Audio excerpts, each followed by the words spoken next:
beta babal mbalaboni, bochana batona acide mbalaboni, amela acide mbalaboni, chaque jour bobeta ke fimbo bomelisaka acide, bosokolisaka acide pendant 30 ans.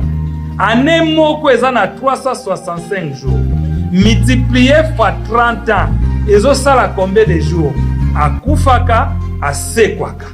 Aliaka acide, asekwaka. Azalate, mutabongo azalate. Donc, tokoyoka soni te pona kolobake oui, tokotambola na spiritualité kimbangisme. Ngai kimbangu na tiaki Macron atambusa France. Ngai kimbangu pela lubi akozonga susu na France. Po nini akozonga? Na lingi tango nazoko kwesa mindele. Bakoma batu mwindi, biso batu mwindi bakoma mindele, ye azala témoin na misu na ye. Po asa munoko mingi.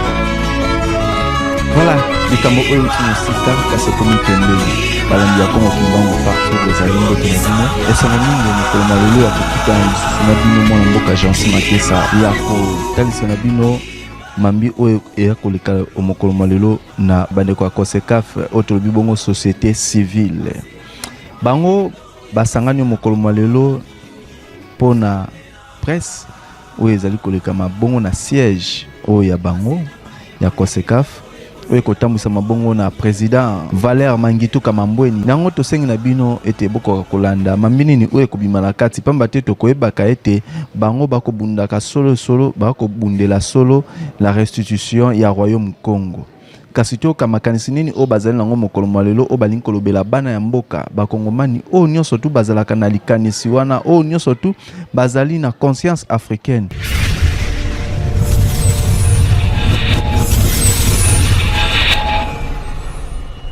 Bonjour à tous. Bonjour.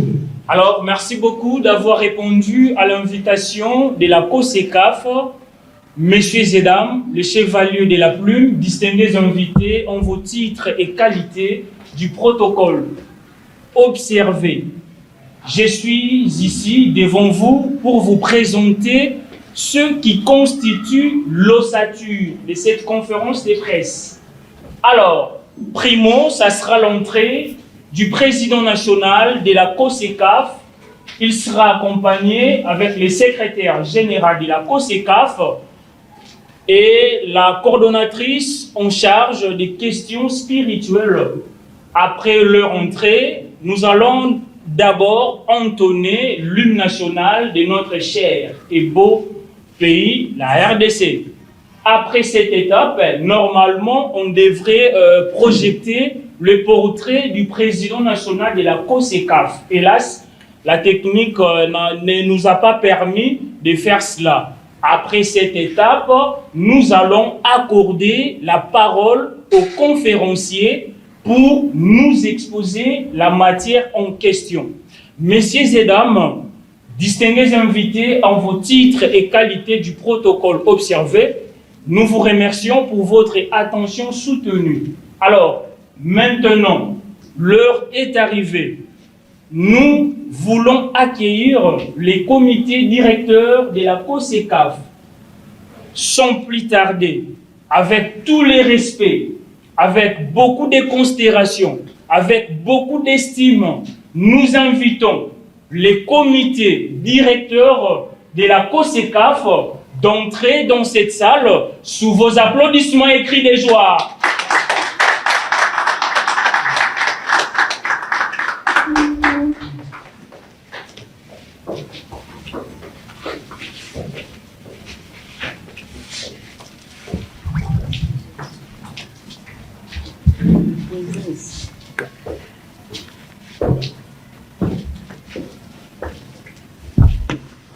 Merci beaucoup pour cet accueil, mesdames et messieurs. À ma droite, nous avons le secrétaire général, à la personne de Papa Lucien. Au milieu, nous avons le président national, le numéro 1, l'initiateur, le visionnaire de cette coalition, Monsieur Valère Mangituka. Et là-bas, nous avons Maman Bélise Menayaku. Elle est la coordonnatrice en charge des questions spirituelles et sociales. Merci pour cet accueil chaleureux. Avec tous les respects, vous pouvez vous asseoir. Merci. Alors, comme la tradition exige, nous sommes des Congolais. Avant tout, d'abord, nous allons entonner l'hymne national de notre cher et beau pays, la République démocratique du Congo, sans plus tarder, avec toutes les considérations, tout élément. Merci beaucoup.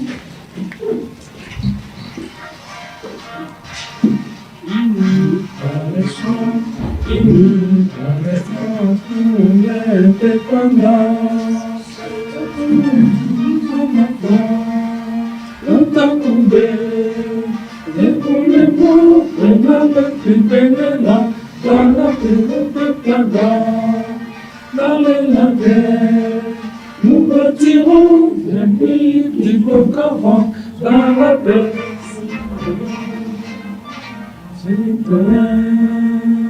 Antonin, l'hymne sacré de notre solidarité, fièrement saluer la grève de notre souveraineté. Congo, mon pays, Congo, dévaillé, Congo, devenu, Congo, devenu, Congo. Nous préférons ton santé, nous assurerons ta grandeur. Protégez nous soleil, protégez nous. Je sacré soleil témoin, je sacré de l'immorté, c'est manquer liberté que nous léguons à notre prospérité pour toujours. Prenez vos places. Maintenant, comme je l'avais annoncé au sommaire, on devrait normalement projeter les portraits du président. Mais hélas, nous continuons. Alors, présentement, comme nous courons aussi derrière le temps, nous allons accorder la parole aux conférenciers, au comité directeur de la COSECAF, afin d'exposer la matière prévue pour la journée d'aujourd'hui. Avec tous les respects, vous avez la parole. Merci. Je dirais merci à vous les amis de la presse. Merci au peuple congolais en général, tant de l'intérieur ou de la diaspora. Et merci aux membres effectifs de la COSECAF, qui est la coalition des organisations de la société civile pour l'émergence du Congo et de l'Afrique. Mesdames et messieurs, je suis Valère Mangituka, comme le modérateur l'a annoncé. Je suis né ici à Kinshasa et je fus étudiant à l'ISTA. Ça, c'était le dernier point académique avant de quitter Kinshasa.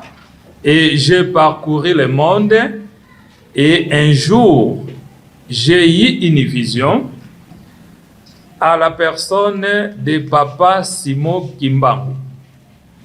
Et le jour-là, il m'a dit, mon fils Valère, j'étais choisi de partir dans un pays lointain où un homme noir s'élèvera pour diriger ce pays. Et je viendrai à ta rencontre. Donc, il me fallait 2 ans pour savoir que le pays en question, c'était les États-Unis d'Amérique. Donc, je suis arrivé aux États-Unis d'Amérique. J'ai eu la mission d'organiser les Congolais. En commençant d'abord en organisant les Congolais de l'État de New Hampshire, là où j'ai vécu. Et après cela, avec l'expérience de l'organisation de la communauté congolaise de l'État de New Hampshire aux frontières du Canada, il m'a encore inspiré à travailler avec les amis afin que nous puissions organiser la communauté congolaise des États-Unis. Chose faite, et quand nous sommes arrivés le 2 janvier 2021, Papa Simon Kimbangu c'est encore à Paris pour dire que cette fois-ci, il faut organiser la diaspora pour que vous puissiez venir en Kamba avec vos offrandes. Moi qui est né catholique, moi qui suis séminariste aspirant de devenir un prêtre catholique, en entendant parler d'un Kamba, je me disais, mais Kamba c'est quoi encore, Papa Simon Kimbangu? Donc il m'a fait grâce de savoir qu'il y avait une terre qui est une terre sainte pour l'humanité, mais malheureusement, nous-mêmes les Congolais, nous ne sommes pas au courant de cela. Donc, la chose faite, on a essayé d'organiser la diaspora et on a amené des offrandes en Kamba. Ça ne s'est pas arrêté là et nous avons eu la vision, l'inspiration, avec l'ancien coordonnateur de cette organisation, Joseph Mansoni, depuis Kamba, qu'il fallait organiser cette coalition des organisations de la société civile. Et ça, c'était pendant le mois d'avril. Pourquoi le mois d'avril? Parce que le mois d'avril, c'est le mois où Papa Simon Kimbangu a commencé son travail en 1921. C'est ainsi que cette inspiration depuis Kamba est venue à nous à ce mois d'avril. Et de là, nous avons organisé une sortie officielle qui était faite à la date du 30 juin 2021. La date de l'indépendance de notre pays. Une indépendance qui n'est que provisoire. C'est comme un enfant qui est né, il doit apprendre à marcher et au moment venu, il fera des choses que les grands puissent faire. Donc, l'indépendance qu'on a eue en 1960 n'était qu'une naissance d'un bébé qui devait croître et prendre ses responsabilités. Et Papa Simon Kimbangu, dans son temps, il avait déjà promis cela, qu'il y aura un moment où mon peuple aura la maturité spirituelle. Cette maturité spirituelle va conduire à la deuxième indépendance, que lui-même sera toujours l'auteur, comme il était l'auteur de la première indépendance. Cette indépendance du Congo n'était pas seulement pour le Congo, mais pour l'Afrique entière. C'est ainsi que je vais inviter le secrétaire général juste de lire un peu l'intervention de Papa Simon Kimbangu dans l'indépendance de notre pays que nous appelons la RDC. Et après sa lecture, je vais faire petit commentaire et je vous donnerai l'occasion de poser toutes les questions que vous aurez. Papa secrétaire, si vous pouvez nous aider à faire cette petite lecture sur l'histoire qui nous a amené à avoir l'indépendance dans ce pays, la RDC. Merci beaucoup, Papa Président, de m'avoir accordé la parole. Je me présente d'abord, je suis M. Lucien Buntungi Semelungana, secrétaire général de la COSECAF. Mon père est du clan Vusirikou, moi-même je suis Congo Capitao. Donc, Congo, c'est mon sang, c'est mon clan. Alors, je vais faire la lecture de l'intervention de l'homme en panne. C'est un livre écrit par un Congolais. Il n'est pas kimbanguiste, mais il a écrit un livre qui démontre, s'intitule « Les indépendances africaines, la victoire de l'homme en panne dans 42 pays d'Afrique ». Donc Papa Kimbangu a intervenu dans 40 pays d'Afrique pour donner l'indépendance. Mais je vais lire seulement pour la RDC et pour le Congo-Brazzaville. Avant la création de la BACO, et ce, pendant la Seconde Guerre mondiale, la famille royale belge avait consulté par personnes interposées les deux fils de Papa Simon Kimbangu. Nous citons Charles Isoloke Lukelo et Yangenda Kuntima, afin que ces deux fils de Papa Simon Kimbangu puissent supplier leur père détenus prisonniers par les autorités coloniales belges à Lubumbashi, de bien vouloir par ses attributs divins aller libérer le roi Léopold III, arrêté déporté et emprisonné par les Allemands dans une prison souterraine en Allemagne. Papa Simon Kimbangu fut donc l'homme en pagne. Après la visite, toujours mystérieuse, de Kimbangu à ses 2 fils à la colonie scolaire de Boma en 1947, colonie se trouvant à 2000 km du lieu de détention des prisonniers Kimbangu. Ces 2 enfants, Kisolokel et Dianyena, présentaient la situation à leur père. Usant de son don d'ubiquité, Kimbangu alla aussitôt à Bruxelles rencontrer le conseiller du roi emprisonné. En échange, la condition qui leur avait été imposée par Papa Simon Kimbangu fut celle d'accorder la souveraineté et l'indépendance du Congo. Les conseillers du roi prépareront un accord secret qui fixa la date de l'indépendance le 30 juin 1960, que l'homme en panne ira faire signer au roi Léopold III, détenu dans la prison souterraine en Allemagne, et les libéra après signature. Confère l'ouvrage de l'auteur Bologne intitulé « Nul n'est prophète chez soi ». En 1958, étant donné que l'homme en panne n'était plus en vie physiquement, c'est son fils aîné, Charles Kisolokel, qui a réussi à rencontrer le roi des Belges après avoir répondu à l'appel au concours administratif organisé à Bruxelles par le gouvernement du Royaume de Belgique en vue de trouver le futur dirigeant de la colonie belge. En réalité, ayant été le plus brillant de tous les administrateurs territoriaux indigènes et belges du Congo belge, Kisolokel était reçu personnellement en audience par le roi des Belges, Sa Majesté Baudouin, pour les féliciter.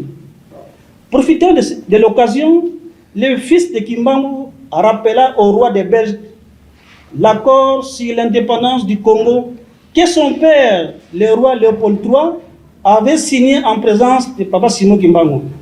De plus, il lui présenta la copie en guise de preuve. L'accord signé par Léopold III.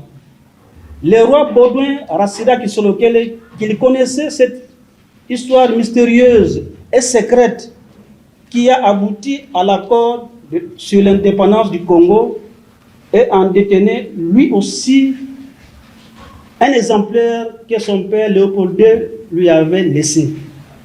Constatant l'hésitation du roi Baudouin pour l'application de l'accord conclu, Kisolokel dira au roi que s'il ne le mettait pas en application le plus tôt possible, son père Kimbangu lui déclarera mystérieusement la guerre et le vainqueur récupérera le Congo. De retour au Congo belge et suite à sa prestation intellectuelle à Bruxelles,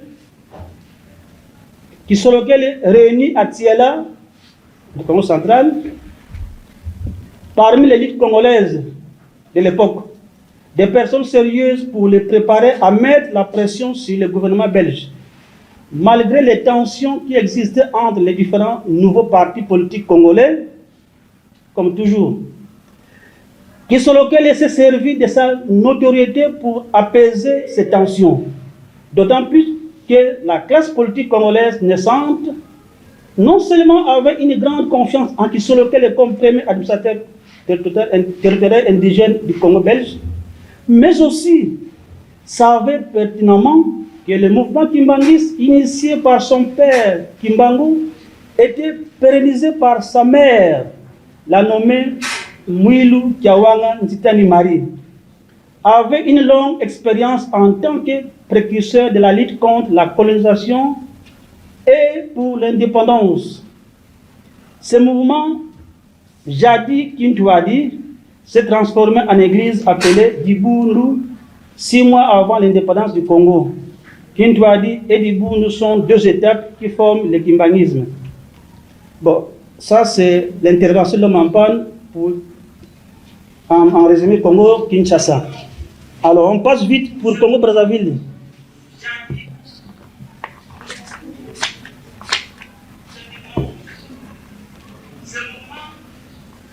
L'intervention de l'homme en panne pour l'indépendance du Congo-Brazzaville. L'an 1957 fut l'année des discordes religieuses au sein de l'Église catholique entre les abbés blancs et les abbés noirs au Congo-Brazzaville. La congrégation semblait se diviser en deux. Un camp pour les abbés blancs, un autre pour les abbés noirs.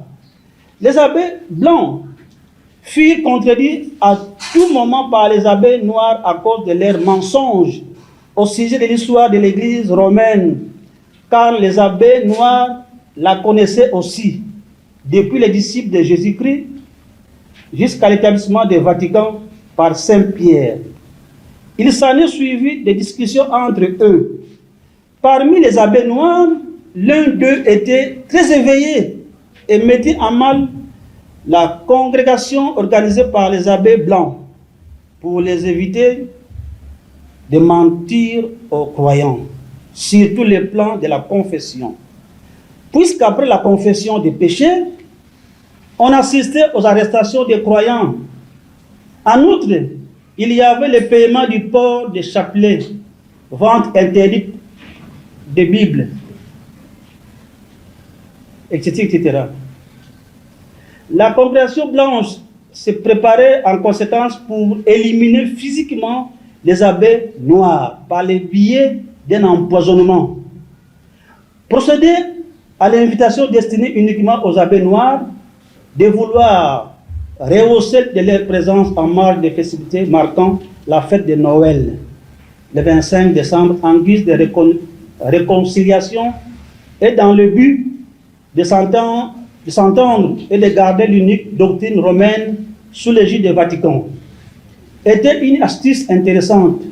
Les abbés noirs étaient à la fois contents et ignorants du plan machiavélique établi par les astuces des abbés blancs. Tous les abbés noirs étaient en possession des billets d'invitation, ne se doutaient de rien. Parmi ces abbés noirs, il y avait un abbé éveillé, mais suspecté par les colons, tant sur le plan religieux que politique. Un jour, cet abbé éveillé prenait sa douche dans sa salle de bain, bien fermée, car se méfiant toujours des abbés blancs du même couvent que lui. Après que son visage soit émoussé et l'obligeant à fermer les yeux, il déversa de l'eau au visage. Et lorsqu'il ouvrit les yeux, il aperçut la présence d'une personne. Cette personne était couverte d'un pagne, en commençant par le pied jusqu'à la poitrine. Croyant que ce fut une femme, il la fixa bien le visage et s'aperçut que c'était un homme. Puis, ils se regardèrent face à face dans une salle de bain bien fermée avec les cadenas. L'abbé tira de sa main droite son chapelet et le jeta en pleine poitrine de cette personne habillée en pagne, croyant que c'était un revenant qui, selon la tradition romaine, ne pouvait pas résister face à cette pièce sacrée qui est le chapelet. Ce chapelet tomba de la poitrine de cette personne en panne et entra dans la bouche de l'abbé. Ainsi, il se produisit un miracle.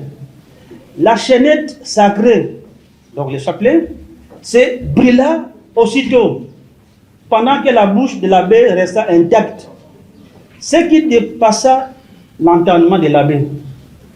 Heureusement, l'abbé a eu le courage de poser la question au moment où le chapelet tombait de la poitrine de la personne en panne. Il lui dira: qui êtes-vous? L'homme en panne répondit: je suis l'air qui souffle ta vie, le souffle de vie. Répliqua le visiteur en tenue de panne qui était en effet l'homme en panne. Puis, une feuille de papier apparut de la main droite et il la donna à l'abbé en lui disant: mon fils Philibert Youlou, que signifie ce papier? Tiens et lis. Après lecture, l'abbé Philibert Youlou répondit: c'est le billet d'invitation que nous a été remis par nos pères, les abbés blancs, pour demain, le 25 décembre, à l'occasion des festivités de la fête. Très bien, ajouta l'homme en pagne. Puis il continua: écoute-moi bien, car c'est le but de ma visite chez toi. Dis à tous les abbés noirs de ne pas oser répondre à cette invitation, ni d'y rehausser de leur présence. Vous tous, et surtout toi, Philibert Youlou, je les répète bien. Et d'ajouter: si on vous demandait la raison de votre absence, vous leur direz ceci: nous avons été interdits par celui qui est supérieur au pape. S'ils cherchent à en savoir plus, ils n'ont qu'à demander au gouvernement belge. Dis-leur qu'il nous a interdit de ne pas tomber dans votre piège. Tiens bon à la résistance et n'aie aucun complexe devant un blanc. Sache que je serai à tes côtés à tout moment. Ne dis à personne au sujet de notre rencontre. Si tu gardais bien cette confidence, je signerai ton élévation à la plus haute fonction du Congo français. Je m'en vais et bon courage. L'homme en panne ouvrit facilement la porte, en laissant derrière lui le cadenas qui tomba par terre et se cassa en 2 morceaux. Abasourdi, l'abbé ramassa les 2 parties séparées du cadenas pour aller jeter à la poubelle. Subrepticement, les 2 morceaux du cadenas se regroupèrent du coup et le cadenas reprit la forme initiale. Cette démonstration miraculeuse a fait beaucoup réfléchir M. l'abbé Philibert Youlou, qui a résolu finalement de garder secret de ce qu'il venait de vivre. Pardon. Merci beaucoup, par présent. C'est les 2 interventions dont vous m'avez demandé de faire. Merci.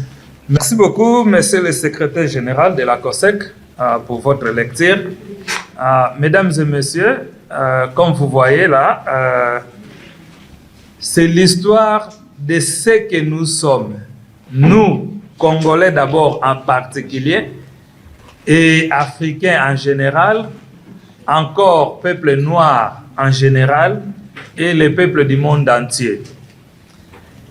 C'est-à-dire le Congo que nous vivons aujourd'hui, le 18 décembre 2023, comme vous le savez, tout le monde est dehors pour faire campagne des élections. La question, c'est de savoir, quand nous faisons ces campagnes des élections, pourquoi voulons-nous devenir des politiciens? Moi, j'ai posé cette question à un des candidats. Papa, olingo comme politicien pour nanini na 2023 oyo. Et puis papa lobi nazo lukavi. Comprenez tout kotanga histoire ya papa Simon Kimbangu. Ndenge asala kipote biso lelo to comme peuple toza respectueux. Mais malheureusement, bazali ko kamba mboka wuto tozoki ba indépendance oyo batikala ko betela biso masolo ote. Comprenez que soki ba masolo oto ebaki yango tanto kendaki ba classe. Par exemple ngai na tangi école primaire na Ngafani na armée d'Isali na yoka masolo ote. Na sali oto bande ko benga na époque CO cycle d'orientation na Kitambo na terrain à Vélodrome na Saint-François na collège Saint-Georges toyoka masolo te. nake na collège Bonsomi na Njil quartier 4 pona ba humanité nazui oto benga ki examen d'état toyoka ba masolo te nake na ISTA pona bima ingénieur électricien toyoka ba masolo te. Cela veut dire que si tobotami na ba parents na biso tokoli ba bombeli biso masolo o fale esa la biso tozala puissant.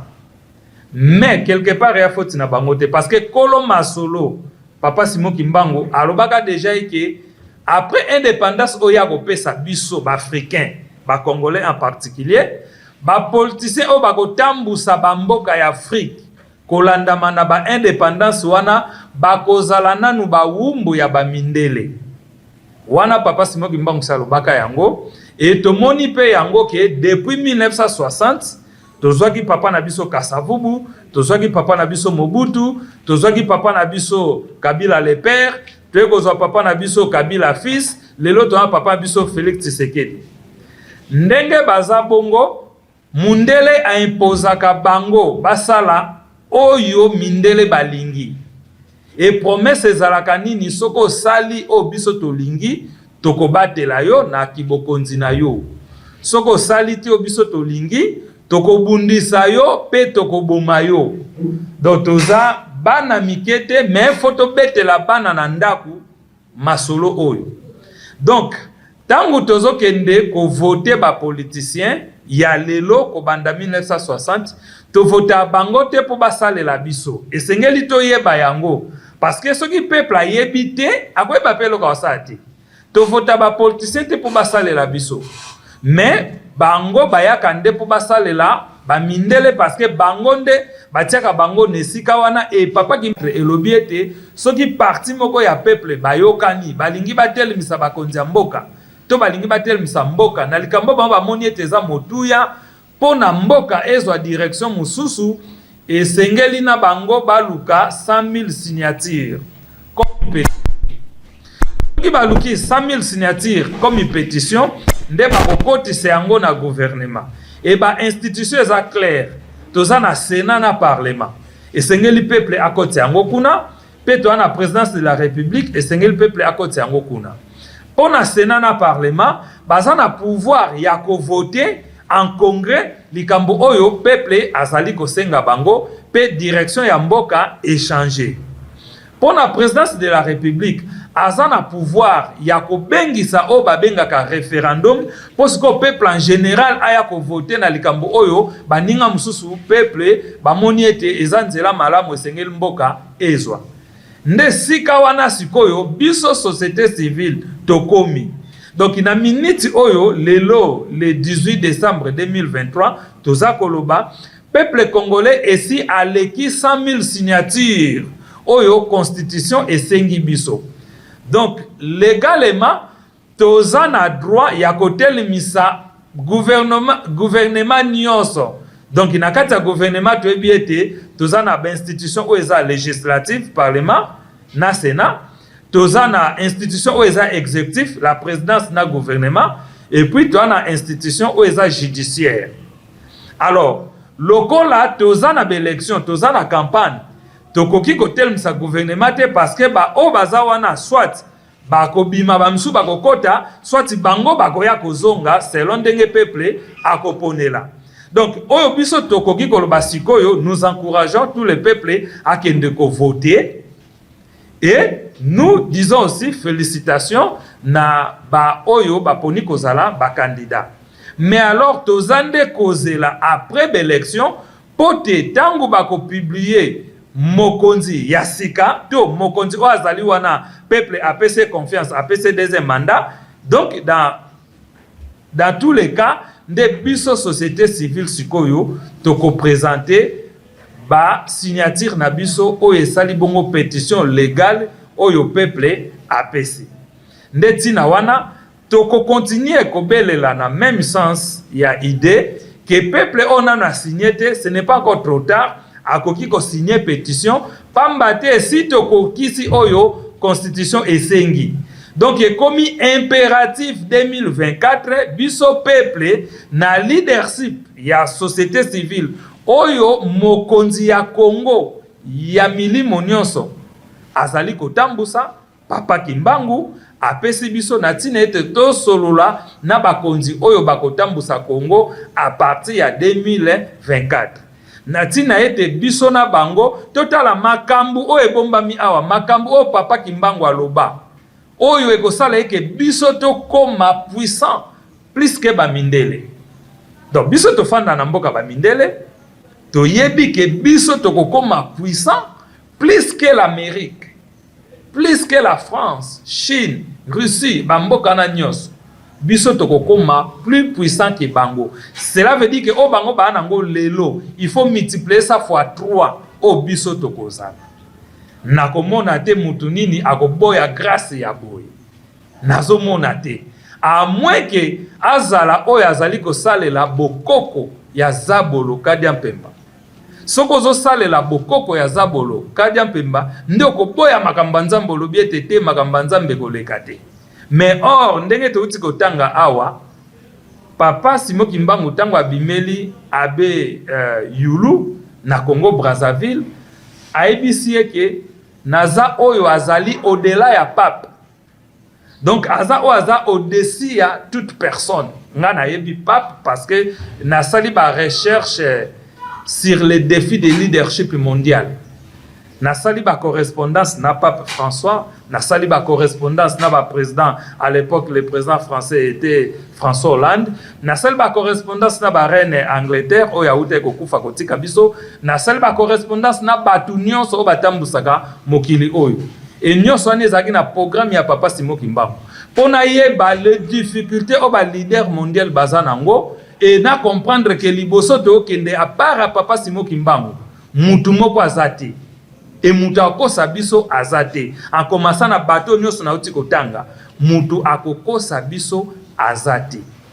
Siko soki biso moko peuple congolais to lingi to mikosa, c'est que biso moko peuple congolais toza pena bazabolo. Toko luka zabolo mususu te eza biso moko peuple congolais. Donc tokomi na ngonga oyo vérité telami lokuta moko te ekoki susu koya kotelema. Talati na wana to sali ba pétition oyo komema biso na royaume Congo de Kimbangu. Pona nini royaume? Mais pamba te nakala bakoko na biso bazalaka déjà puissant. Donc puissance o toza komona lelo ba France, ba États-Unis ba nango masolo banda na Afrique. Parce que tangu ba koko na biso bazo tambusa mokili mundela zalaka nanu te. Waneza ba repère mutu moko akoya kokosa biso lisusu azate ezala bimi na sama bele. Tangu ba koko na biso ba yindo ba africain ba bandi kosalema awa na Congo bakabwani na bakongo misatu oyo tobengi lelo Congo Brazza, Congo Angola na RDC, basali oyo tobengaki royaume Congo mundele azalaka nanu te. Mundele oyo tobenga mundele azalaka nanu te. Tangu pe bapanzani na Afrique batamboli mokili mobimba parce que lelo toomona ba jeune bakufa na mai po ba traverser. Mais na tango wana plus de 200 000 ans avant ba compter naissance à Jésus-Christ. Ba terre wana ezaki nanu ba mai ezaka ndenge eza lelo te. Donc bakoko na biso ba traversaka les 5 continents et ba yebaka ndenge bakataka nzete ba traverser ba mai pe basali ba boîte. Ils étaient puissants. Mais tangu bakoko na biso bakoti na bokoko ya Zabolo Moini Satana elinko ba ete baboyi siko makambo nzambe baboyi kotosa nzambe nde tangu wana bakoko na yeso babandi kokoma faible. Pe tata nzambe lokola lingaka mabe to vivre lelo te. Po mabango yango to vivre lelo. Eza mabe sikate e uta uto kala uto bakoko na biso. Combien de personnes na Congo ba bomana? Ba bomba batu na ba poison. Bazo bomba batu na minduki. Bazo kata ba mama, ba kata ba bébé. Combien de personnes bazo teka milimo batu pona mbongo? Combien de personnes oyo ayebike ngana voteka candidat o akopesa nga mbongo? Donc tango voter candidat ko peso mbongo yo yebi ko voter te po ya osalela yo parce que ya pesa ke mbongo bosaki déjà change mokolela su ndenge ni ke mboka ngwe bongate mais mboka e bongate pozo voter ba candidat na molimo ya bokoko Zabolo Satana. Donc ngonga wana esili ngonga vérité ekomi yango tolobi to signer pétition au constitution esengi biso to leki déjà 100 000 et tozo continuer ko signer yango pona 2024 ba o ba kokoma bakonzi ya sika biso na bango peuple to fanda totala nzela nini to kotambusa mboka oyo na se ya makolo ya papa Simon Kimbangu et politicien oyo akoboya biso d'abord toloba ete ozosalela bokoko ya Zabolo Kadia Mpemba Moïni Satana olinga peuple congolais te olingi pe peuple moyindo te. Donc nde na tina wana ba papa na ba mama tozali kokota na royaume pona ni su to bakisi royaume de Kimbangu eza témoignage parce que soko témoigner nzambe te oza ingrat enzamba lobi soko wanganinga opesinga mukongo o souffrir eza maloba nzambe alobi mabele no na kopesa ngo kutu pa bapaya eza makomi eza maloba nzambe. Donc mabele na biso se kenda pa bapaya tonyoka mingi soki biso moto lingi susu ane 2024 si sante ko ya tonyoka malisusu c'est que biso moko toza ba Zabolo Kadia Mpemba to luka mutu msute mais soki to lingi te to signer pétition to kota na royaume to sala témoignage na ba génération fiti o ekoya ke tata Kimbangu asalisaka ba yaya na biso potozwa indépendance ya politique pe asalisi biso lisusu na génération sika potozwa indépendance spirituelle yango meme biso bolamu po ba génération na tango ekoya sima bakutake na Congo tosaka ba train tosaka ba fusée tosaka biloko ndenge na ndenge ça dépend ndenge nzamba otambusa programme na ye. Peut-être pe biloko nyonso ya technologie ekokale kosala sute tosala la technologie sika o tata Kimbangu apesa biso mais faut baza na témoignage que yayi une génération o etelemaki ezwaki conscience spirituelle promis na papa Simon Kimbangu pe yango wana biso to ekokuta bolamu o et na tangu wana oui maloba ya tata ekokokisama tokozala plus puissant que Mundele. Nous méritons mieux que o toza ko vivre lelo ba guerre inutile ba conflit inutile ba désastre inutile to comme déjà na 3 génocides me balobela angote mais moyena kende mola ezate parce que fona pesa bino temps botu na mituna na bino mais to comme na 3 génocides mokile lingi kolobela yangote et papa Kimbangu alobi botika bango ba fanda tangu bino boko kome sika na omema bino bakoya okoya na se ya makolo na bino. Donc ba papa na ba mama na sukisi wana pona kopesa bino temps botuna mituna nyonso oyo bozali na yango biso na concept lobaka ingeta 3 fois donc bolingo mibe komisela yango tolobaka ingeta. Applaudissez s'il vous plaît.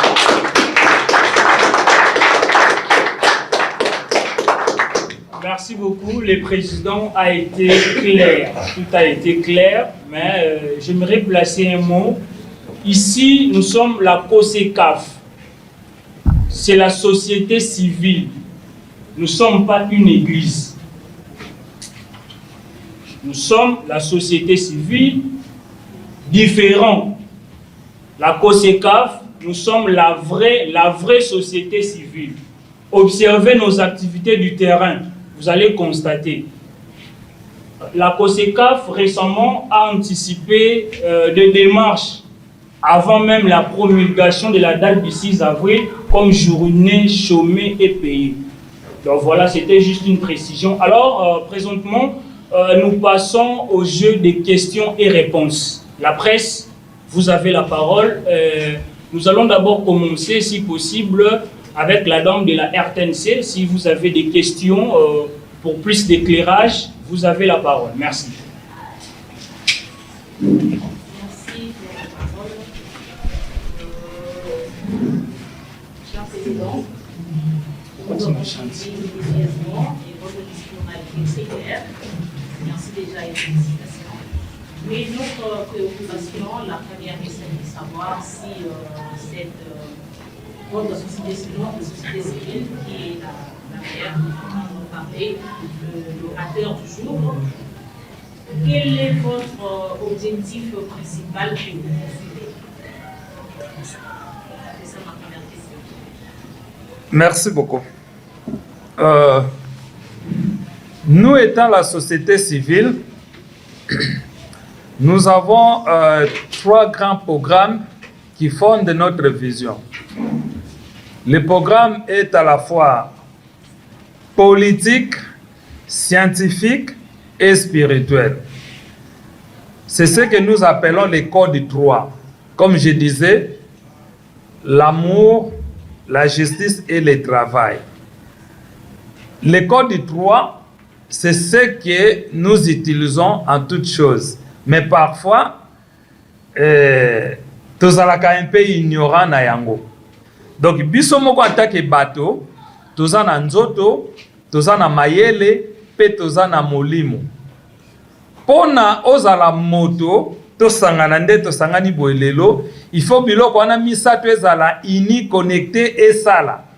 Soki moko ebebi, eko détruire les deux autres. Yango nde salaka, soki nzoto ezui accident grave, mutu, donc mayele a communiqué na molimo, et puis molimo a commis ko se sentir mal à l'aise. Nde akoloba ete non, nzoto nanga ozaka boete, nga na moni ete fonatika yo parce que mwana fanda soso ezati. Nde salaka ke molimo abimi, oyo motakomaka tobengaka ebembe.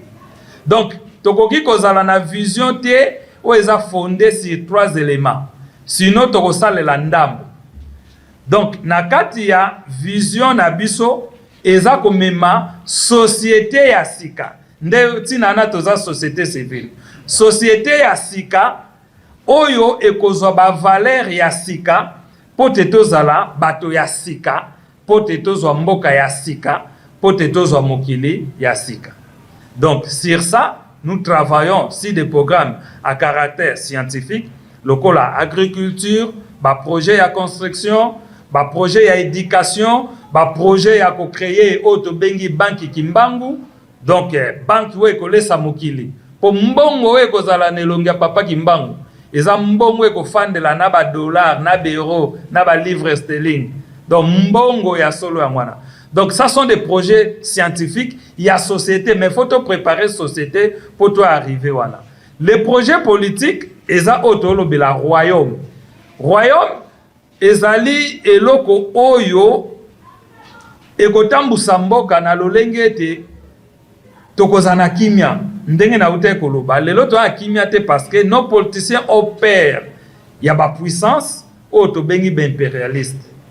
Mais tant tozana royaume, ba kalki na bango eza bouleversé parce que sika o ba monelaka président balobaka na ye ke non soki osali mai toza kotindo te to oboma yo esika na bazwa sous président te parce que toza na roi okobome kutu po kende ne wapi po bavotaka ye te. Donc du coup bakosuka et wana eza na cadre ya projet politique, projet spirituel. Tozana désordre spirituel ndenge ye moko papa Simoki Mbangu alobaka yango que beaucoup connaître désordre spirituel et matériel ya ndenge mukete. Les familles sont divisées à cause des religions et des églises. Alors que si réellement nzamba zalaki moko batu bakoki kozala kabwana te. Soki batu bazala ko kabwana c'est que batu asambela nzambe o bayebi te. Pour ce que zalaki le vrai Dieu, ou aza le maître de toutes choses, batu balinga bazala ya kabwana te. Mais lokola papa Kimbangu aloba de que le désordre spirituel viendra et sengeto vivre yango parce que yaza maître suprême. Soka lobi likambu ba archange ba komi yango pe ba réaliser yango. Voilà ma main un peu en bref. Notre vision c'est dans 3 dimensions, spirituelle, politique et scientifique, et yango na meki ko pesa ba flash. Merci beaucoup. Maman, vous avez fini avec vos questions? Je suis satisfaite, oui, mais vous pouvez ajouter. Oui, ça ne dérange pas. Une dernière question. Ouais. Comme le président avait dit ici qu'il a déjà à sa main 1000 signatures. Plus de 1000. Plus de 100 000. Ouais. Mais le gouvernement a placé des missionnaires. Attendons voir le gouvernement qui va entrer en vigueur l'année prochaine. S'ils ne vont pas respecter le peuple congolais, s'ils ne vont pas faire ce que le peuple congolais veut, c'est alors que vous allez brandir vos pétitions que vous avez en main.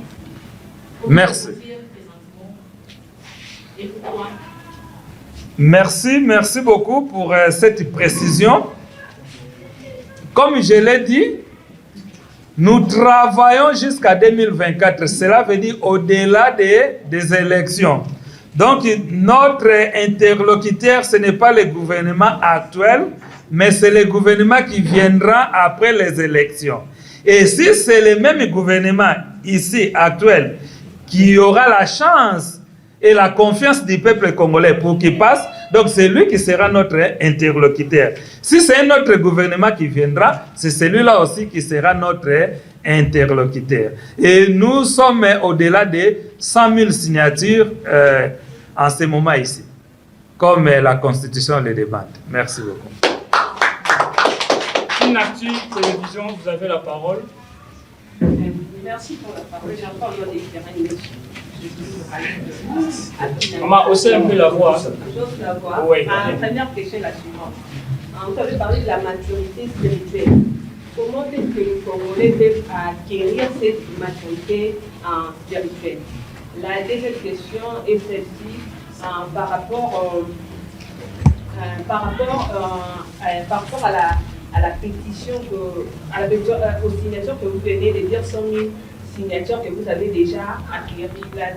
La maman de la RTNC, elle a parlé de, votre interlocuteur, vous avez bien dit que le gouvernement ou le président qui sera élu en 2024. Maintenant, si votre démarche n'a pas été acceptée, qu'est-ce que vous allez faire? Et puis, autre chose, vous avez parlé, il y aura la monnaie ou il y aura le visage de Papa Simon Kimbangu, des banques nommées Simon Kimbangu, je ne sais pas moi, ce n'est pas un type de personnalité.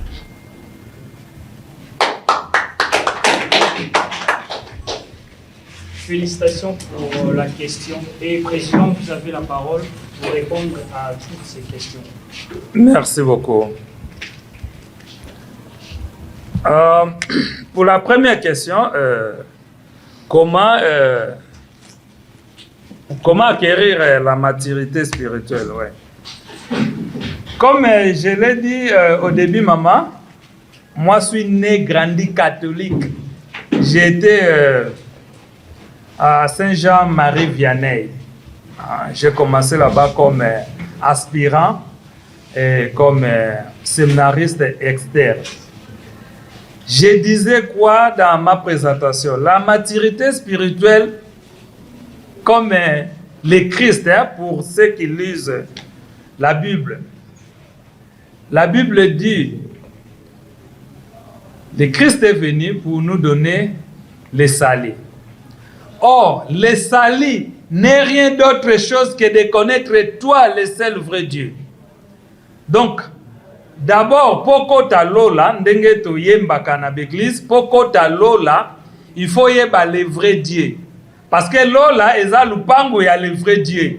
Cela veut dire que soko yebi vrai Dieu qui est au côté na lupango na. C'est ce que la Bible est en train de dire.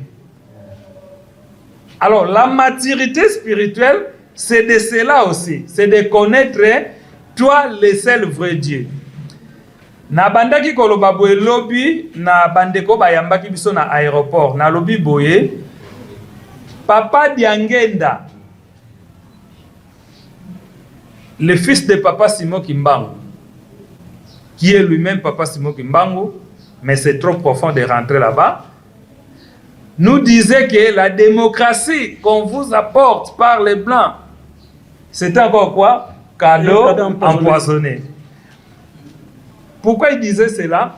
Parce que d'abord, il y a moins même des désordres, il y a 1000 partis politiques.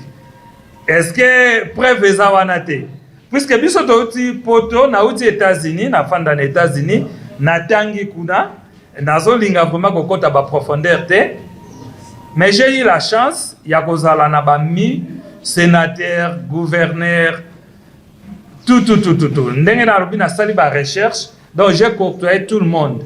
Ils ont un niveau mon côté politique et aux États-Unis oyo na solo na bangote et on va participer même na ba recherche nanga. Na lingana loba nini, na lingana loba ete maturité spirituelle eza koyeba le seul vrai Dieu. Et c'est le vrai Dieu, c'est lui le Père de Père, Dieu le Créateur, et c'est lui le Père, la parole née première de la création. Et c'est lui qu'on appelle Dieu le Père Saint-Esprit. Dieu qui nous a créés par son image, comme Nabande Kolbango ne Bandeli, Tozana Nzoto, Mayele na Molimo. Et Dieu a dit, je vous crée comme moi, ressemblable à moi. Donc, ce qui est moko azalaki code du 3T, alinga créé biso en code du 3T. Et mokilipe linga azala code du 3T. Parce que même la caméra, chère caméraman, pour comprendre ce que je suis en train de dire, la caméra est composée na code du 3. Donc, boza na corps ya caméra au bosimbi, c'est le corps physique. Mais na carte nango eza na carte mémoire. Yango ndeza corps intellectuel. Mais sikoyo ngana caméra to musika mais bozo zwanga pe batunsu atalango quelque part ailleurs. Yango ekomi corps spirituel ya caméra. Ça fait 3. Donc ce qui te comprendre le corps du 3, mbalamo lobi to bando sa ba caméra. Et ça même chose avec kosala mutuka. Corps du 3. Ce qui te comprendre yango même avion, même train to bando sala. Et biloko wana eza déjà qui m'a enseigné ça? C'est Papa Simon Kimbangu, eza déjà. Mais il faut te reconnaître pour ya fongola yango to bando sala. C'est pour cela nous la société civile nous sommes une force scientifique. Tant que le 6 avril est comme férié, c'est parce que nous avons fait un travail scientifique pour le 6 avril comme férié. Dieu, le Père Saint-Esprit, Papa Simon Kimbangu Kiangani, c'est lui qui est en Kamba, a tchaki maloba na munoko ya président Félix Tshisekedi. Et président Félix Tshisekedi a lobby na kolinga que le 6 avril est comme un jour férié, chômé et payé. Mais tango ya lobby yango, babundisa qui est, banane babundisa qui est. Les catholiques, ngana catholiques, ils n'ont pas voulu, puisque tout ça na mboko eza laïque ndenge balobaki yango pona nini olingo komisa date le 6 avril férié. Les protestants bangope balobi. Les musulmans, moi j'ai fait des recherches de 5 ans dans l'islam. Nazo pe saba flash tango kote zate. Donc biso ba musulman pe to boya ki tolbite, so ki okomisi le 6 avril férié, biso pe jour na biso moko fo pe sango na Allah. Donc c'est ça le désordre spirituel. Mais ce qui ngai un catholique, ngai un protestant, ngai un éveillé, puisque je suis aussi dans le milieu des éveillés, je suis un des jeunes qui a créé un renouveau charismatique dans la ville de Kinshasa, avant que Nabima Congo. J'étais là-bas et je vous ai dit, j'ai fait 5 ans de pratique de l'islam, donc je suis aussi musulman. Donc quelque part, je suis tout en tout, mais parce que c'est le code du 3. Donc, avec cette unité, quand Tokoya Koyeba, le seul vrai Dieu, n'est Tokozoa, maturité spirituelle. Et ce seul vrai Dieu n'est rien d'autre que Papa Simon Kimbangu. Parce que c'est lui le premier ancêtre des premiers ancêtres qui sont des Noirs. Ndengena lobi yango, moto ako sabisote, tango bayindo basalemaka na mokili oyo, mondela zalaka nanuté. Donc, on a un repère autokoki ko bungi sangote. Ce qui veut dire que Dieu qui a créé l'homme à son image était lui-même noir. Donc, tout ce qui porte l'image d'un Dieu blanc est faux.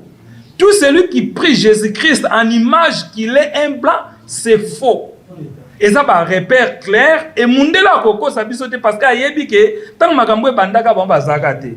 Et ça le kola européen baké na Australie. Baketi ya bama solo Papa Simon Kimbangu na ndenge ke abotama na France aza français. Yo congolais tango yo kango lobani. Oyo sabon que c'est faux. Kimbangu n'a jamais été français.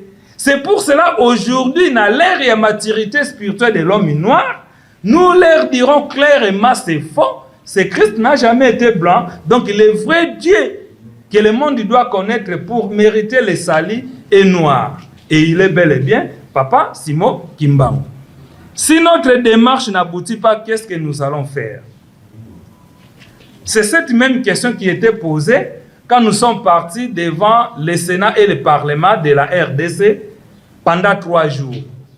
On nous a dit, si votre démarche n'aboutit pas, si le 6 avril n'est pas proclamé jour férié, chômé, payé, qu'est-ce que vous allez faire? Nous avons dit, nous avons rien à faire parce que ce n'est pas notre affaire. Le secrétaire nous a dit, si Papa Charles Kisolokele a dit au roi belge, makambu oyo yo boyokanaki na papa na nga ya kopesa biso indépendance. Soki bopesi biso yango te, papa na nga akomene bino guerre que vous perdez déjà en avance. Donc, gouvernement oyo ekoya na 2024, soki batosi obiso tolobi te, Papa Kimbangu va s'en charger et ils sont déjà perdants. Puisque Papa Kimbangu a yebisi le premier président ya Congo Brazzaville. Tango atuniye yoza nani alobi naza pema ya bomoy oza ko pema. Et akotaka na bandaka batasenga permission te. Amataka avion asenga permission te. Akendaka Belgique asenga permission te. Akotaka na Samabele asenga permission te. Je ne vois pas qui va faire face à lui. Donc, makambo ya tindi peuple congolais sala et peuple congolais kokisi yango ba oyo bagoboya yango, ils vont faire face à lui. Et yezama sekite parce que tanga lobana ba politicien na conférence. Lokola boboyi dossier ya papa Simo Kimbangu na conférence. Ba papier wana ya conférence ba mama ba tekela ngonguba. Ba tekela ngonguba. Alobi na bango ndenge bo swana na conférence wana. Mutu moko pe kuta koma ne président Congo azate. Babima na conférence wana moko ta koma président Congo. Cela veut dire il est Dieu. Soka lobi liloba elati nzoto. Donc, soki bakoboya makambo ya tindi biso, ils vont faire face à lui. Yasu kezalaki culte de personnalité. Ezalo ba tanto kenda ko sambela nzambe et puis to lobisu ke to sala nzambe culte de personnalité. Normalement oui, parce que nzamba aliaka lokumu. Lokumu ndeza bile ya nzambe. Soki to pesi ye bile na ye, ya pesi biso obiso toza koluka. Donc culte de personnalité pour na papa Simo Kimbangu, oui. Biso bagé Dieu, il reste Dieu. Il n'a pas besoin de ça. Mais le secret, c'est que ceux qui biso te reconnaître nzambe to pesi lokumu na ye, ya pesi biso to oluka. Donc biso toza baime biso nde to aposa mbongo nzamba aposa mbongo te il est Dieu, il reste Dieu. Donc kochabe Fiji ezakaka ko témoigner na mokili ke évangile oboté aka le monde entier, ça a été triqué. L'ère de l'évangile vrai authentique est venue et c'est lui. Parce que tant mundela amona mbongo moko eza photo ya mutu moko akomituna mais mutu azanani nde ba yebise que non, c'est lui le Père vrai Dieu. Parce que ça déjà na Belgique, na ba misé à Belgique, bazwa même une photo, il y a le premier fils de papa Simo Kimbangu qui représente l'incarnation de Dieu le Père créateur, bachango wana et même les Belges ont écrit voici vrai Dieu le Père créateur. Bisoté ba noir mtokomaki yango, bangonde ba Belge bakomaki yango parce que ba yebi. Donc bisoto cha photo eza sans sa témoignage. Mais aussi, il y a un projet de société civile. Ça reste à discuter avec les politiciens ou les interlocuteurs. Voilà pourquoi nous disons que nous avons 3 programmes spirituels, politiques et scientifiques. Et aussi, de leur côté, ils doivent avoir ça. Mais, naba politique, naba scientifique, baza bana spirituel. Donc, il y a un bolingo, mibeko, misala. Donc, c'est un peu ça. Dieu le Père créateur et la parole de la création bangomi bale baza bana il y a Dieu le Saint-Esprit yenda za source. C'est pour cela tango naissance ya Marie, l'histoire troquée mais moi tokota kati wana ezate Marie a dit à l'ange menga na ebi mobali te na obota mwana ndenge nini et l'ange a dit la puissance, l'ombre du Saint-Esprit va te couvrir parce que c'est lui le vrai Père du Christ. C'est Dieu le Père Saint-Esprit Kimbangu. C'est la source de toute divinité. Merci. Nous citons déjà les suivants ou la suivante. Nous citons déjà. Merci beaucoup pour la parole. Haussez un peu la voix, s'il vous plaît. Président, Maroc avait libéré plus de 50 pays d'Afrique. Alors pourquoi l'Afrique demeure toujours dans la souffrance, la misère et donc quelque chose? Merci beaucoup. Merci beaucoup, Maman Kimesa. Ndenge na bande koloba soki olingi mwana na yo azala malamu na yo exemple ya vie pratique po eko sunga biso to comprendre. soko lingi mwana za malamu otinde akende l'école et puis atangi ba classe azu diplôme et puis asali demande d'emploi aza qualifié azu musala akomi kosala et parents komi kosepela na fruit ya musala ya mwana parce que alandaki ba conseil na yo ndenge otindaki soki toza ko souffrir eza uto bakoko na biso babandaki kobebisa na oyo tata Nzambe atindaki bango tokozwa ba génération mwa muke tozu génération liboso bakoko na biso tata Nzambe apesi bango mibeko abibosa nyonso bolingi mais oyo bosimba te bango basali nini basimbi tango basimbi babuki mobeko ya tata Nzambe pe nde malédiction ekoti mabe ekoti liwa ekomi pasi ya mutu ebandeli wana soki tozwi ba exemple ya génération ya bayaya na biso uti koleka tangu papa Simon Kimbangu asali programme na ye ya kopesa indépendance na ba pays d'Afrique abanda pesa bango ba consigne par exemple na ka ya Congo papa na biso Kasavubu bayebisaka ye balobi na ye boye tangu bokokende d'abord tangu bake Belgique ba négociation bilembo ezalaka ekuna balandaka bilembo po babimisi na ba mali mibale mal moko eza na mbongo mal moko eza na mabele lokola bango ba aveugle Nzambe nda monaka maibombami a révélé bango alobi ete tangu bokokende so batseli bino ba mal mibale batuni bino bopona nanu te bozela nzinzia ya kofanda likolo ya mal moko bongo bino bopona mal wana malo bango baponaki ezalaki mabele poso baponaka mala mbongo balingi bateka mboka donc mundela alinga oloba voilà bosengi mbongo nous continuons à garder le Congo et nous vous payons bayaka kozwa mabele yango tozwaki Congo mais esika yeko bebisa ebandi tangu balobi na yeke bokonzi nini ya molimo ekotambusa politique ponde na uti koloba awa les pouvoirs politiques et les pouvoirs scientifiques baza bana ya pouvoir spirituel nzoto na biso na mayele na biso baza bana ya molimo na biso parce que nzoto ezui forme tango botami pe mukolo kufi eke na mabele komi poussière po aza mwana mais molimo ayaki a vivre na ye pe azongi po yenda aza yaya donc tata mama donc c'est la même chose comme mundela yebi makambo wana pe atuni papa biso Kasavubu pouvoir spirituel nini ekotambola na bino na pouvoir politique obwana mo papa Kasavubu bakodaka ye aloba kimbangisme donc le pouvoir de papa Kimbangu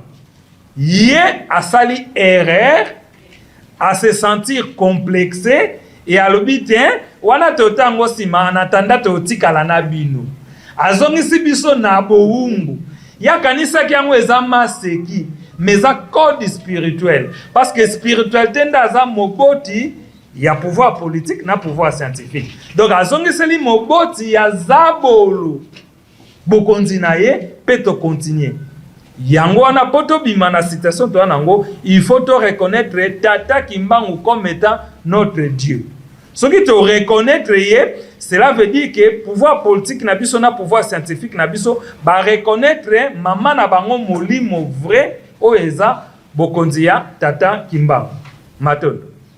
Merci beaucoup. Une dernière personne. Nous courons derrière les temps. Maman, haussez un peu la voix s'il vous plaît.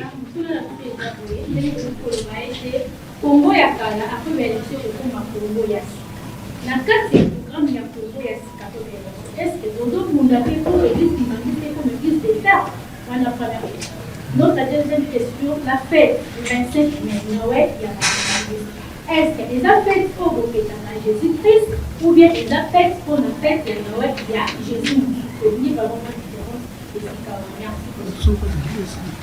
Merci beaucoup. Nako kota mingi na détail te ya makambo etali église kimbangiste puisque toza société civile. Je vous ai dit que moi-même je suis musulman, je suis catholique, je suis protestant et je suis éveillé et je suis aussi kimbangiste. Donc motuna wana mama otuni ozongeli kaka maloba o mondela atunaka papa Kasavubu. Est-ce que indépendance o bozwa bokotambula na spiritualité nini? Yango tolobi ete soki to souffrir, c'est parce que papa Kasavubu azalaka complexé. Nga personnellement na place na ye, soki question ekoya na 2024, oui, je le jure, tokotambola na spiritualité ya tata Kimbangu. Et na omona te sekani mundela alobananga kete to continuer kana o abiso mindele pona biso za mutalokuta. Potang ba koko na nga babandaka kotambusa mokili, yo mundelo zaka nanu te. Donc oza leki na biso. L'épreuve ane ke bino bobotaka biso te, biso nde tobota mindele. Donc scientifiquement préveza, spirituellement préveza, politiquement préveza. Soki ba longa biso eza pona kobanga. Et kobanga ekoti poto perdre foi parce que kobanga na kondima etambula nzela mokoti. Po kobanga ememaka doute. Nga ona oloba na bino, j'ai pas encore porté témoignage. Mukolo mwasi na nga akufaka. Papa Simon Kimbangu alobi na nga sikoyo sambela. Soki nazaki na obanga na lingena sambela te. Et lelo mbele naza un homme veve akufela mwasi. Donc, tangu naoki mongongo papa Simon Kimbangu alobi sambela na banga kite. Parce que yo oya asambelele bembe pe na miso abatu. Batango pe banani, ba docteur o ba lembi ko traiter ye, ko réanimer ye, ba signer certificat kakufi. En face à banani, ya la police parce que biso na poto ba service d'urgence etambulaka na la police. Po biso na poto mutakufa pamba te ndenge to kufa na Congo. Te makambo wana fwe sila. Au sale hôpital na yo bongama. Po mukolo muta akufa na hôpital na yo ti doit nous prouver que fallait muta na kufa. Donc biso na poto mutakufa pamba te. Ils étaient là et naibsi bango, donnez-moi le temps de prier. Et ba policiers ya poto ils sont éduqués, hein. Somoli policiers na poto ogo kansakaza pasteur. Mais la déontologie à Moussala naï. Ils sont bien éduqués.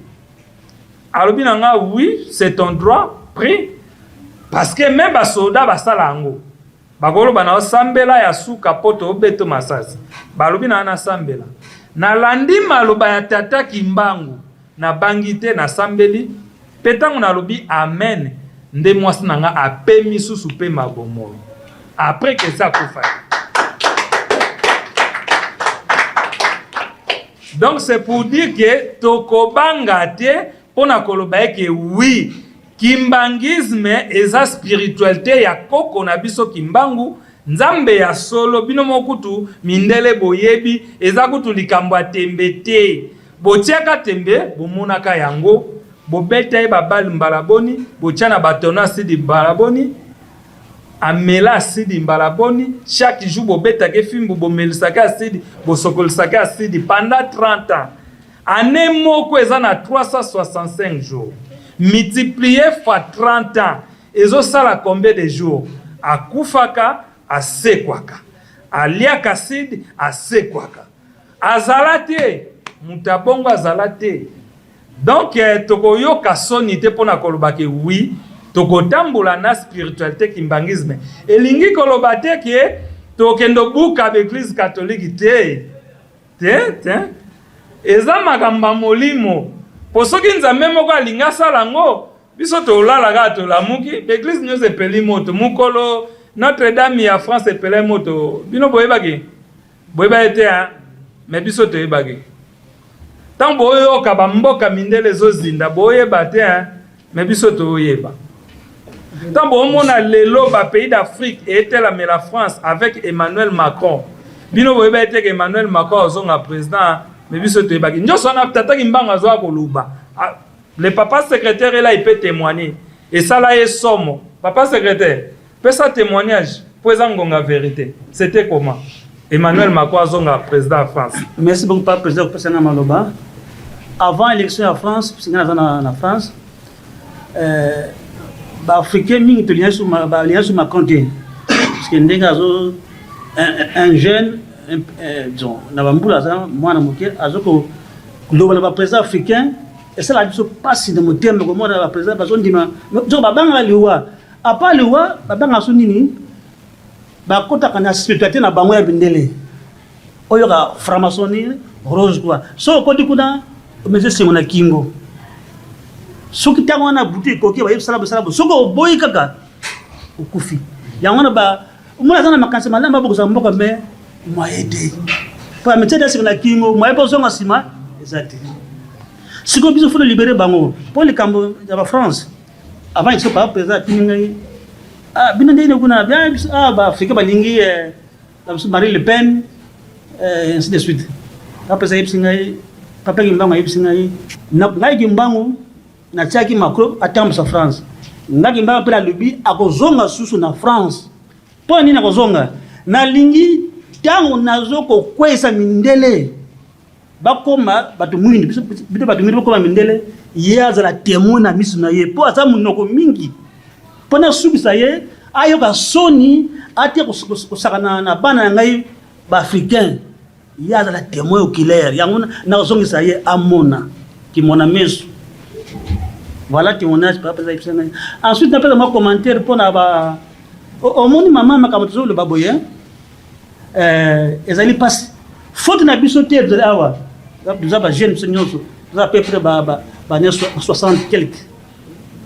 Et ça m'a cambu. Nous avons victime. Victime, il y a le kouta, il y a bendele, il y a la biso, bakoko na biso. C'est-à-dire qu'ils sont des victimes.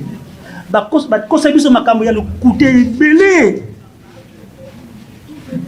Jésus mondele baye à partir de Congo bakambe belé alors biso tebi kaka ezakande won yebaka par exemple suko botami yebi tata na maman na le baye non papa wala papa no te maman no te osana choc pour papa na ngaza wabi c'est-à-dire tout ça émotionné nzoka kimbanga za nzambe ba mendele baye bi yango coup de preuve sous prophétie à 1940 papa Kimbangu et puis milaki na congrès américain ba congolais ba kena congrès américain ba chi ba komona ba américain ba yibiki Kimbangu ba yibi asa Dieu ka ba mona bato yo ba bomba makambo yo bomba yibisa biso pora nini te e biso ba yibisi bango so ba yibisi biso pora bango kwanga katani ba sala ka tous les moyens pour papa Kimbangu ba message prophète ba biso ba congolais to yina ye poto zanga nzela ko kende to balaka ka rond mengo ke kopia le bi bana ngai siko bona ngai botama ngai mayel na bisote ata tangi ba classe ke to za makambo ko bana ndenge nini soki yemo ka zala kite lui pe maboko binika bo zeka bisote so ba président ba leki mi ala bité bana ngai soki boko yoka ngai boko mona yo sama na Congo pe na Afrique e ko tombama. Exemple, nous sommes au Pessabino, guerre en Russie, Ukraine. Papa qui m'a en 2021, qui est Salamou, Banangaï, Bokombola, Congo, Bokombola, Afrique, Pemo Kilibambimba. Sarah Seremonowana, et Bananga le 30 juin 2021. Tokomboli, Congo, le 30 juin, le 24 juillet. Vous savez cette opération, comme le 24 juillet, Afrique, le 24 août, comme le sous Congo en Afrique, le 24 septembre, comme le sous Mokilmobimba. Papa Mangalobi, merci beaucoup, parce que c'est lui qui fait tout. Parce que c'est un instrument physique, mais il y a un ça tout. Avec peut-être la date le 24, vous savez la date le 24, parce que moi, je suis le 24 octobre, tu peux le voter. Tout ça. Le 24 novembre, tu peux le voter. 2 mois. Le 24 décembre, tu peux le voter. Le 24 décembre, non, janvier, tu peux le voter. Comme le 24 février, tu es comme pouf! Et tu peux aller en Russie, en Ukraine. Tu peux te dire, le 26 février, papa Kimbangu a eu super président. Moi, nangai. Au moins, je suis yoka. Vous voyez kuna? Papa Zaki ndio wana. Oui. Ngai Kimbangu munda kote motema ya Poutine. pour na utiliser à quoi ça Occident pour ma belle les mingi parce que ça la bakis et bon ma battre mokili basi ma balana imbale balana battre zo bala mbwa bakio ça mariage na mairie mutake na mbwa na mpuda ça mariage tel niveau commune papa manga le bina parce que bango kama yele ya un quart ya pamba tout ce qu'on voit un quart mais bino bana ngai bosala 3 quarts makama boyo to ko boyango biso zali contre la police te au contraire biso toujours monter la police pour ça ne passe ndenge ba sakana na bango to mona bango ndenge wana ba so pesa ba intimidation ya ka bosala boye et ça biso passe yango papa mbanga lobi boso na bango bisa bango eza pour intérêt biso nyonso surtout pour na bango pour ko protéger ba temps na biso ya bamboka tango wana siko so roi me salami so le kambeye mokoza mboko la bano ngaite le roi parlement za wana yesu ka bon sima roi na parlement simani ko sala musala mboka ndenge peuple alengeli yango mboko na biso za na biso moko ainsi de suite omoni pesa za wana donc ezali intérêt biso tango ekoki mutu mwindo atomoma voilà en bref na yebi ke na banisa passe pour ko ndima ngo suba yitsi lelo tata na yona mona bazaba tata no te papa no te ozana émotionné mais ezandingo wana tata na biso nzambe na biso papa Simon Kimbangu wana o mato kita on va préparer il dit que makambo beli kutu. Papa Jonsi, vous avez la parole. Merci pour la maroula. Soyez bref. Nous avons des amis qui ont un procès qui a beaucoup plus pour restituer le royaume commun. Alors, processus ces amis, le royaume commun n'a pas autant de ça, le royaume commun. Et pour ça, pour tout le monde, dans un pays épilé où les alliés démocrates, donc il y a beaucoup plus d'élections. Mais ce qu'il y a, le royaume commun n'a pas privilégié. Processus sur le cause de la ndenge na moto akotanga ça royaume commun. Ouais, matondo mingi papa. Nakansi na ute koloba ete royaume oto luka eza invention te eza loko oyo ezala to perda yango. Donc eza kibokonzi na biso, pouvoir na biso bayindo, puissance na biso bayindo, mayele na biso bayindo, organisation na biso bayindo, tozala donc bakoko na biso bazala nango, mais to perda ki yango. Siko obiso to luka eza nde restitution. Alors toyebi ete roi bavotaka ye te.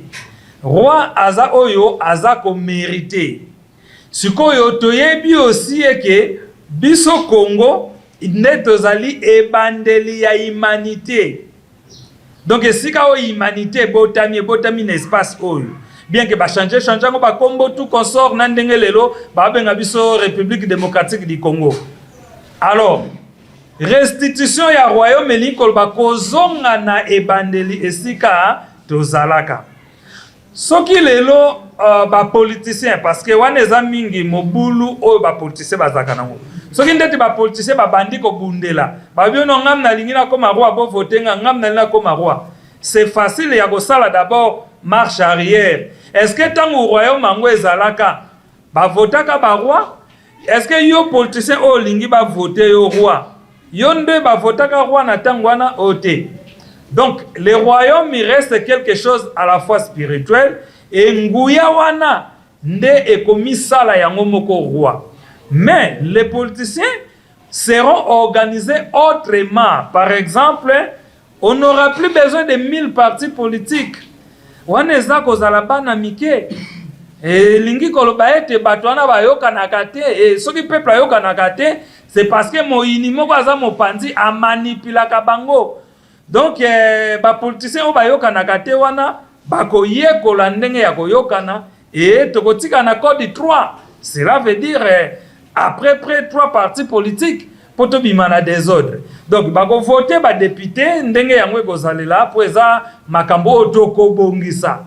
Tolo ba malamu ete ekozala pouvoir scientifique, pouvoir politique na pouvoir spirituel ba fandi ensemble pona kobongisa basali oyo bakoko na biso babengaki paku, tsaku na nzinga. Donc oyo toza kobenga nzoto, mayele na molimo. Oyo toza kobenga bolingo, mibeko, misala. Tango efandi esika moko nde bakoya na programme commun.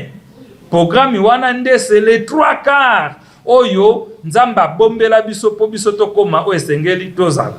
Donc projet ya royaume ba premier bénéficiaire nango ekoki koza ba politicien. Et projet ya royaume ba bénéficiaire nango en gros eza biso peuple. Parce que na kati ya royaume mutu akufa nzala te okufa nzala nini. Po nzambo oyo abimisaka banyama na zamba abimisa bango. Po eza mokili na ye, eza bilaka na ye. Bambisi na mai bakobima. Maladi kutu tamsusu ekozala nango pete. Po eza mokili na ye, eza bilaka na ye.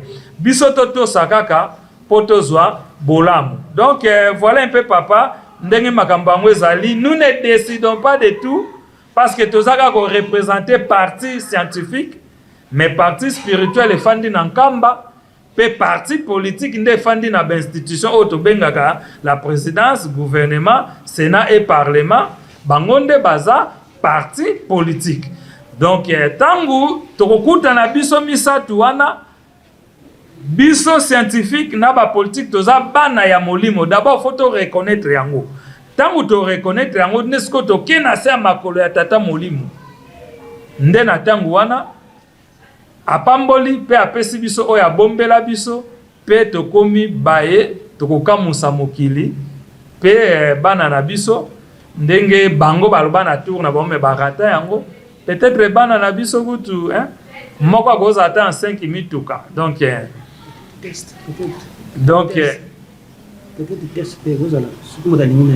c'est ça. Donc pona o etali kowelana bon peut-être wana test kozala oyo amoni akoka makambo ngo mais soki déjà to comprendre explication o toza koluba nzoto na mayele baza bana molimo po nzoto ana mokola bota makana mokola kufa kakei mais molimo otangele mokolo te azan éternité avaya lata nzoto à vivre na kata nzoto pe azongi na éternité. Donc molimo nde mukolo yende atikalaka. Donc pouvoir scientifique na pouvoir politique isengeli ba ya liboso ya samakolo ya pouvoir spirituel pote makambo oyo ebongisama et congolais pena asepela ye moko ka mwalbino kanga congolais na komi boy mais to koma yango poeza bilaka ingeta. Merci beaucoup, nous sommes arrivés à la fin. Merci de votre participation à cette conférence de presse de la COSECAF. Merci beaucoup. Alors, comme nous sommes arrivés à la fin, nous allons entonner une fois de plus l'hymne national de la RDC pour boucler cette journée. Merci. Et nous demandons à l'assistance de s'élever.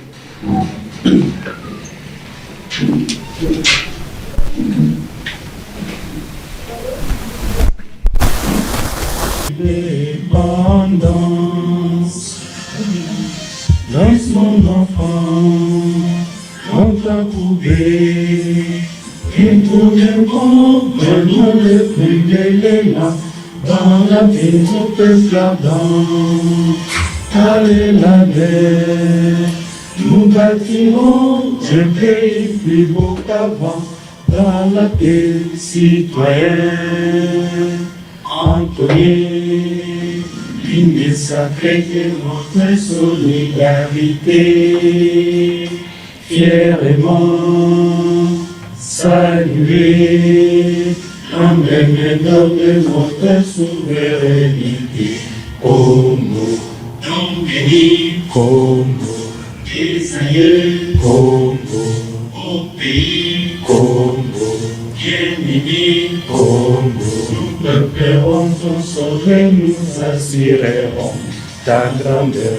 Entre juin, contre soleil, entre juin et contre juin, jour sacré, soir et témoin, jour sacré de l'immortel, serment de liberté. Et nous lèvons à notre prospérité pour toujours.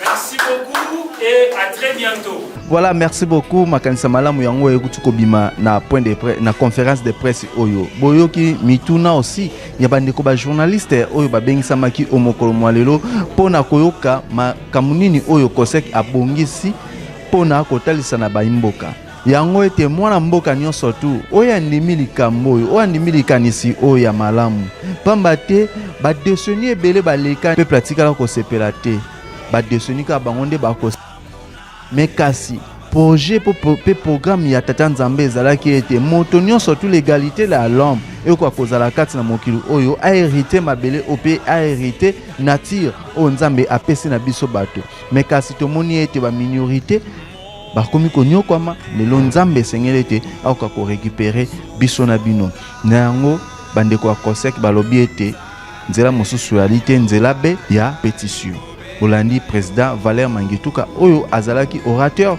ya conférence de presse ya mokolo malelo yango tosengi na bino merci ya mingi tozala toujours na sima ya makanise malamu oyo bandeko baimboka bazali kobongisa pona ekolo ya Congo nango mwana mboka Jansi Makesa o azalaki bongo na elobeli na sima kamera tozwi lisungi ya ndeko Enoch Maketi toujours pembeni wana babi bolingo ya Tata Nzambe yango nde kosala force ya makambo na biso tomona bongo na mikolo oyo ezali koya.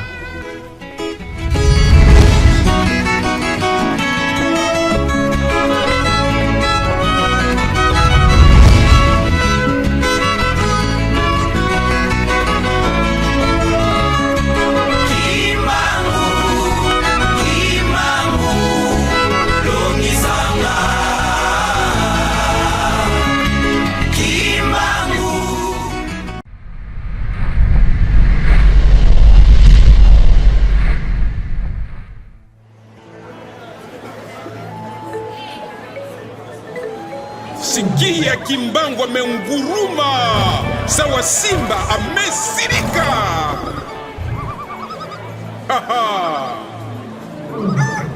Afrika lamuka.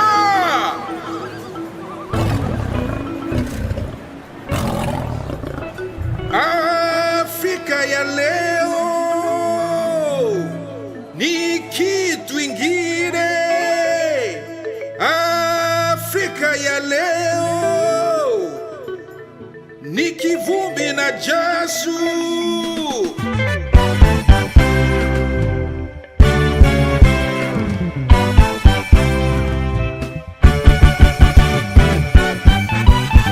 Dunia mzima munisikie kwa hii historia ya Afrika, zaidi sisi watu weusi tuko wa malaika wa Mungu, tumetoka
vision of Simon Kimbangu.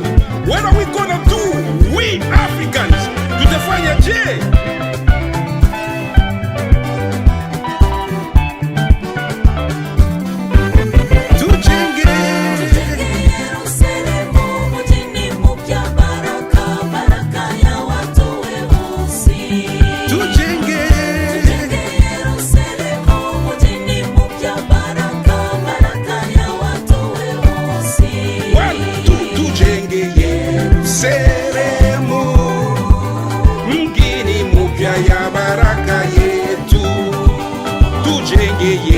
Seremu mgini mupya ya baraka yetu.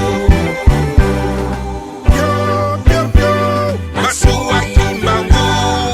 Yo, yo, yo, Masua ya Fyola. Imefika pale Nkamba, imepyola pyo pyo pyo. Imefika pale Nkamba, imepyola pyo pyo pyo. Pipi pipi tunawina. Pipi pipi tunawina. Tunamuwina shetani, tunakanyanga shetani, sisi watoto wa Kimbangu. Tunamuwina shetani, tunakanyanga shetani kwa nguvu ya Kimbangu. Amen, amen, amen, amen, amen.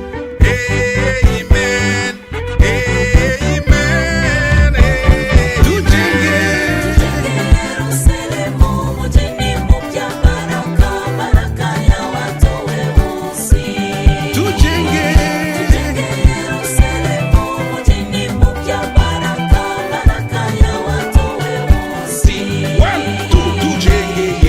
Seremu mgini mupya ya baraka yetu.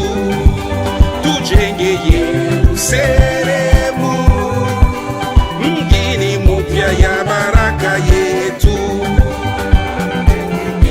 Seremu mgini mupya ya baraka yetu. Tujenge Yerusalemu